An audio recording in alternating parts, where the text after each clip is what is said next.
Martxo hastapen untan giro kalmea Ezpeletako karriketan. Udan aldiz, biperari esker jendez fite betetzen dira eta horrek elkar bizitza arazoak sortzen ditu batzutan herritarrekin hautetxien kezka hemen. Bi mandatu bete eta gero, Jean-Marie Iputxa auzapezak lekukoa pasatzea erabaki du. Virginia Rantzet 54 urteko erakasleak Ezpeletazuekin zerrenda eramaten du. Asuanta egona 12 urtez gehiengoaren bilana defenditzen du proiektu berriak garatzeko nahiarekin. Badut gogoa lana ere eramaitea herritarrekin bereziki batzordeak sortuz adibidez. Ezpeletaren ongi izaitea lantzea bereziki udan, aparkalekoekin, turismoa hor baita, ez gira horka. Ekonomikoki biziki importantea da, baina hala egia batzutan ezpeletarrak aizatuak senditzen direla. Parean, berriki erretreta hartua duen Pampi Dirazar, Ezpeleta bihotzean zerrendaren buru. Jadanik hautetsi izana, abertzaleak 2 urte pasaditu proiektu bat lantzen, etiketari gabeko talde batekin. Hemen gauza unitz jasanak izan dira.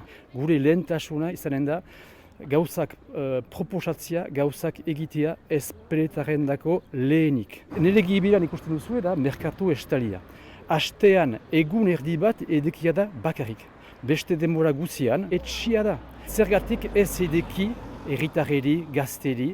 Bi hautagaiek aparkalekuak pagarazteko asmoa dute udan kanpotiarrentzat. Beste proiektu potoloa hemen, Elizaldia etxearen etorkizuna. Herriko etxeak duela 12 urte erosi zuen, Virginia Rantzetek gehiengoak abiatu duen proiektua segitu nahi du. Hor, helburua da etxe bizitza sortzea, maha aloimendu, zendako, zenta baiarrak baitira ere gure higian, bai gaztentzat, baina bai ere beste adinekoentzat. Beraz, proiektu hori edo etxalderekin ari gira pixkat ikusten, edo behrez moduan, bai gel solider. Beste zerrendak aldiz ikus molde desberdina du. Eta guk pentsatzen dugu etxe hau behar dela herriaren menpe egon. Eta hortako hemen badugu proiektu bat, da belaunaldien arteko harremanak hemen sortzia. Unatek erratzeko dugu Centre de Loisir delakoa, eta gero hor xarren edo elkartea.